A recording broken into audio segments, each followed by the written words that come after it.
Welcome back, 412-575-2600 on the Borders and Borders hotline. Josh Taylor, Paul Zeise here in studio, still taking your phone calls.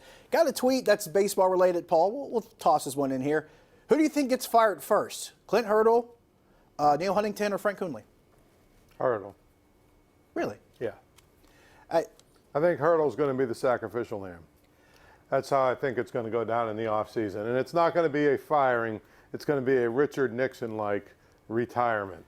That's how I feel about it, because if you're going by who actually gets fired, I would guess if I had to rank them, I would say Neil Huntington first, Clint Hurdle second, Frank Coonley third, because I think Clint Hurdle probably would leave before he got fired. So but here's the thing. I think he'll get told, listen, Clint, we don't want to fire you.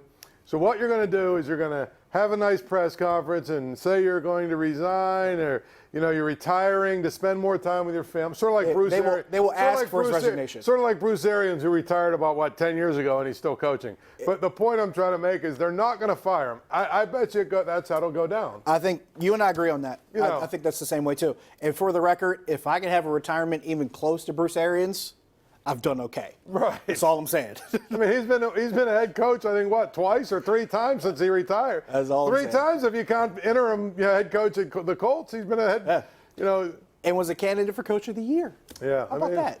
And here's the other thing I could see happening is Clint magically gets promoted to some sort of special assistant to the owner type, or special assistant to the general manager type position. Can totally see that. But if you ask me, I think next year, Josh, to start the season, we will have Coonley still in place, Huntington still in place, Searage and Hurdle not. Searage and Hurdle will be replaced. I can't say I disagree with that. That's something I could totally foresee happening. Let's go back to the phone. Let's go to RJ in Somerset. RJ, you're on the Nightly Sports Call. Hi, brothers. How are you tonight? Good. How are you? Good. Ryan Shazier is my official NFL hero. Now, I've liked what I've seen out of Devin Bush in the preseason. But, buddies, next week, every game, he's got to give 110% to match up to Ryan. Do you guys agree with that? Is there anything else to expect, honestly? I mean, thanks for the call, but we're not expecting Devin Bush to go out here and just lay down, are we? Is that it? I have no idea what that means. Me neither. I mean, I think I have no idea what it was. I think the pedigree and the kid's tape and his career to this point have told you that he's going to be a max effort guy. He's going to do well. He's going to be. I don't think his effort's in question. Let's put it that way. He's going to be fine. I think he's going to be fine too. I think that's probably one of the most basic things you can expect out of a guy like Devin Bush, especially with the NFL pedigree that he has. Remember, his dad's played in the NFL and won a Super Bowl ring. So this isn't like this is something completely foreign that he's walking into and doesn't know what he signed up for. I think if anybody's going to be prepared for this particular situation, it's probably going to be Devin Bush. Yeah.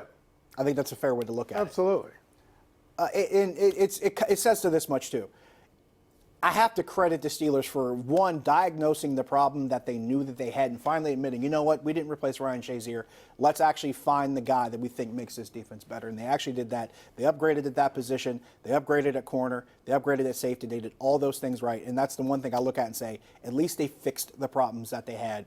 And that's what you feel good about going into the season. In the meantime, we are out of time. Make the switch over to KDKA when we're talking Pirates. We got more Steelers and Pitt talk to share with you.